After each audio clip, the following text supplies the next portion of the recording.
ورحمة الله وبركاته. عاملين اخباركم ايه؟ وحشين كتير قوي. بس زي ما احنا متعودين قبل ما نتكلم في اي حاجه او نقول اي حاجه، ما تنساش تصلي على النبي في التعليقات، ولو مش عامل له متابعه اعمل له متابعه. وعاوزين نوصل الحلقه دي لاكبر عدد من اللايكات حبا في اخوكم، ونقول بسم الله الرحمن الرحيم. مبروك لمنتخب الناشئين او منتخب الشباب المغربي. النهارده كانوا بيلعبوا ماتش مع فرنسا وتغلبوا على فرنسا الضربات الترجيحية. كان بداية الماتش إن منتخب المغرب كان فايز 1-0، وبعد كده منتخب فرنسا اتعادل معاهم، وبعدين وصلوا لماتشين بشوطين إضافيين، وبعد كده لعبوا ضربات ترجيح. والحمد لله منتخب المغرب كسب وواصل دلوقتي لآخر ماتش في بطولة كأس العالم للناشئين أو كأس العالم للشباب. آخر ماتش هيلعبه، آخر ماتش، بعد ما كنا عارفين زمان إن كأس العالم للناشئين بقى آه، منتخبات كبيرة حكر على أوروبا وحكر على الدول اللي هي العالمية زي البرازيل والأرجنتين والألمانيا واليابان والناس دي كان حكر عليهم إنهم يوصلوا بعد.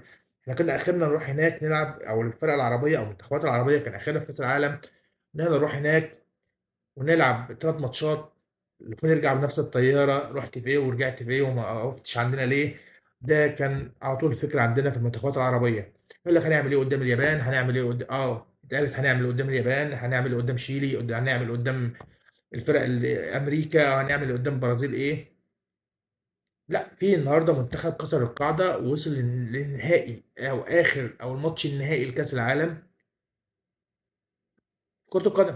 ناشئين كبار هقول لك لا، وصل لنهائي كأس العالم كسر القاعدة. فكلمه كده في ودن المسؤول عن الكوره، ان كان وزير الشباب او كان اتحاد الكوره او اي حد مسؤول عن الكوره مهما كان هو مين، كلمه كده صغيره تقول له يا ريت تشوف التجربه المغربيه عملت ايه عشان يوصلوا لكده. هتقول لي عشان خاطر المغرب ده ماتش ناشئين، هقول لك لا، بص للفريق الكبير، بص للمنتخبات الكبيره للمغرب، بص للفرق المغربيه، هتلاقي فيه تطور تطور في كره القدم.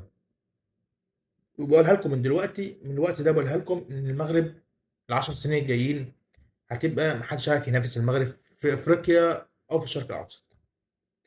هتقول لي انت بتفخم الموضوع، لك لا ما تفخمش الموضوع. بص على المغرب كده في الفريق الكبير او الفريق الصغير، هتلاقي نفسهم واصلين لمرحله حلوه، واصلين لمستوى كويس، واصلين انهم بينافسوا في المحافل الدوليه. يعني منتخب المغرب من اول 2018 شفناه في 2018، وشفناه في كاس العالم اللي فات، وشفناه في تصفيات كاس العالم اللي احنا بنلعبها، اللي احنا صعدنا برضه على فكره احنا صعدنا في كاس العالم، وكان فريق عربي صعد في كاس العالم بس اختاروا فريق المغرب. فيا ريت عندنا اتحاد الكوره او المسؤولين عن الكوره يشوفوا عملوا ايه، بدل ما نطلع ونقول اصل في واحد بيشتم، اصل نشوف الانتقادات، اصل مش عارف ايه، اصل احنا كنا ممكن نوصل احسن ثالث بس الكارت الاصفر، اصل كل دي حاجه ما نحبهاش. الكوره في الملعب كان زمان يقول لك ايه، انا 11 وانا 11، ده 11 ده 11 لعيب وده 11 لعيب وبينزلوا الملعب. بس هناك في حاجه اسمها تدريب، في حاجه اسمها الاهتمام بالناشئ، في حاجه اسمها اهتمام باللعيب. عشان كده وصلوا للمستوى المستوى اللي فيهم. فمبروك لاخواتنا المغربيه. انا مش عاوز اطول اكتر كده في الموضوع ده، بس بقول لهم مبروك لاخواتنا المغربيه. وان شاء الله فاضل لكم على الحلو دقه، فاضل لكم ماتش واحد ان شاء الله، وان شاء الله باذن الله تبقى البطوله عربيه مغربيه. عربيه مغربيه، انا بقول لك عربيه مغربيه، ويبقى كسرنا القاعده خالص. يعني انت كده كده عملتوا انجاز ان انتوا وصلتوا لدور ال 16، وصلتوا لدور الثمانيه، ان وصلتوا للنصف النهائي، وصلتوا للماتش النهائي. انتوا كده عملتوا انجاز لكم ولبلدكم، وكتبتوا اساميكم بتاريخ من النور. مبروك لاخواتنا في المغرب. اتكلم في ياس تروم او ياس سروم، او مهما كان اسمه هو ايه، المدرب الاهلي الجديد. لغايه بس ما نتعود على اسمه. اسمه لسه ما ظبطش معانا في لساننا.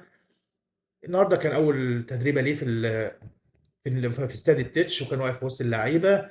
ومن اللاحظ كده يا ساده ان هو بيحب الكره السريعه، وبيحب الكره السريعه. يعني هنلاقي لعيبه بتجري في الكوره ما بيتكسلش في الكوره.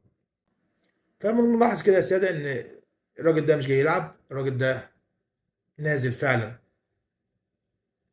البدايه حلاوتها في بدايتها، لما تبقى نازل كده وحاسس ان هو عاوز يعمل شغل او عاوز يعمل لعيب. ما انت معاك سكواد مرعب. على فكره سكواد الاهلي من احلى سكواد في افريقيا، سكواد ما تكونش كده من سنين. فالسكواد ده بعد ما كمان امام عاشور يرجع بالسلامه، وزيزو اللي نزل في التدريبات النهارده، وكلهم كانوا في التدريبات النهارده. بس فاضل امام عاشور ومحمد شوقي كمان نزل في التدريبات النهارده. كل دول لما يرجعوا هيبقى معاك سكواد مرعب. واللي احنا سمعناه ان هو هيسافروا خلاص اهوت، هيروح عشان يلعبوا الفريق اللي في افريقيا ده، وخلاص هيروح مش ب 20 لعيب، هيروح ب 23 لعيب او 22 لعيب، يعني واخد اللعيبه كلها معاه. هي مسهل، ويا ريتك عاوزين نشوفك في اول ماتش كده، يا ياسو ترومب يا مدرب الاهلي الجديد لغايه ما نحفظ الاسم. عاوزين نشوفك في اول مدرب كده، واحنا اكيد هنحفظ اسمك يعني. عاوزين نشوفك في اول مباراه كده، وعاوزين نشوف بقى تفكيرك، وعاوزين نشوف الدنيا بتاعتك في ايه. ده كان بالنسبه لمدرب الاهلي الجديد. الحمد لله بالسلامه، وان شاء الله تبقى احسن من اللي فات. رمضان صبحي. رمضان صبحي كلنا عارفين ان هو ساب الاهلي بعد اعلان ابن النادي. وكان الاهلاويه كلهم تختلف بقى معايا تتفق معايا، الاهلاويه كلهم كانوا يحبوا رمضان صبحي. وكان كلهم في امل، او كان في نظره من جميع الاهلاويه ان الراجل ده هيبقى كابتن الاهلي التاريخي، او هيبقى من ضمن الكباتن الاهلي التاريخيين. لسنه الصغير ان هو بيلعب في النادي الاهلي من صغره، وان هو لعيب حريف. كلنا فاكرين طبعا لما وقف على الكوره اي ماتش الزمالك، وحمزه و- وامام حمزه جمال اسمه ايه حازم امام الصغير لما جري عليه، وكان والخناقه المعروفه. وعارفين ان هو كان حريف، وعارفين ان هو بيلعب، بس هو جري ورا الطموح او جري ورا الفلوس، دي حاجه ترجع له، او حد لعبه في دماغه، او كلنا عارفين ايه اللي حصل القصه بتاعته. فرمضان صبحي دلوقتي في يناير برامج عرضها للبيع. ومعنى انها عرضها للبيع يعني خلاص هتستغنى عن خدماته، يعني مش هينفع طموح، يعني خلاص هيبقى في يناير معروض للبيع. ليه معروض للبيع؟ قال لك بسبب ان هو ما لعبش ماتش غير واحد غير في الموسم كله، او الموسم النص اللي ما لعبش غير موسم واحد، واصاباته كتير ومشاكله كتير. فخلاص كده مدرب بيراميدز مش مقتنع بيه، وخرجه بره حساباته خالص. خلاص رمضان صبحي هيبقى خارج بيراميدز. سؤال الحلقه بقى، او السؤال ان انا جبت القصه ده عشان خاطر كمشجع اهلاوي، انا ماليش دعوه بالاداره. الاداره كده كده عارفين ان اداره الاهلي من زمن الزمن في عندهم مبدا كده. المبدا بيقول ايه؟ اللي يمشي بره النادي الاهلي، حتى لو ابن من ابناء النادي الاهلي، بطريقه ما ترضيش مجلس اداره النادي الاهلي او ما ترضيش جمهور النادي الاهلي، الباب بتاعه بيتقفل وما بيرضاش يخش النادي الاهلي تاني. في كام لعيبه كتيره كانت بتتحايل على النادي الاهلي ويرجع. حتى كابتن اكرامي حارس المرمى بتاع الاهلي ايام جيل العظماء، او الجيل الذهبي للنادي الاهلي، كرامي وكابتن شوبير اللي استلم بعد الرايه. قال لك انا نفسي اشوف رمضان صبحي يرجع تاني النادي الاهلي. انا واحد من الاهلاويه، انا نفسي اشوف رمضان صبحي يرجع النادي الاهلي تاني، بس يرجع رمضان صبحي اللي هو كان في النادي الاهلي، ابن النادي الاهلي، مش رمضان صبحي اللي هو مشاكله كتير ومحاضره كتير. فانت كراجل اهلاوي ترجح ان رمضان صبحي يرجع تاني النادي الاهلي، ولا الموضوع ده مقفول؟ وانا على درايه ان النادي الاهلي على طاولته، او في ناس اتواصلوا مع داخل اداره النادي الاهلي او مع الكابتن الخطيب، ان رمضان صبحي نفسه عاوز يرجع النادي الاهلي تاني. فانت ايه رايك كراجل اهلاوي؟ رمضان صبحي يرجع النادي الاهلي تاني، ولا الباب ده نقفله زي ما قفلناه في وش لعيبه كتير؟ ولاعيبه كانت حلوه زي الكابتن حسام وابراهيم وعصام الحضري وحسام عاشور واحمد فتحي، الناس دي كلها. رايك ان سامح ويبقى عاوز ابن الضال ويعتزل في النادي الاهلي؟ هو كان ابن من ابناء النادي، غلط، بس كده هيمشي هيروح اي فريق تاني. ورمضان صبحي ما هو ناشئ لعيب اللي احنا كنا بنقول على عفاري. فانت رايك يرجع تاني النادي الاهلي ولا ما يرجعش النادي الاهلي؟ ده كان اخر حاجه النهارده. ولو الحلقه عجبتك ما تنساش اللايك والتعليق والاشتراك في القناه.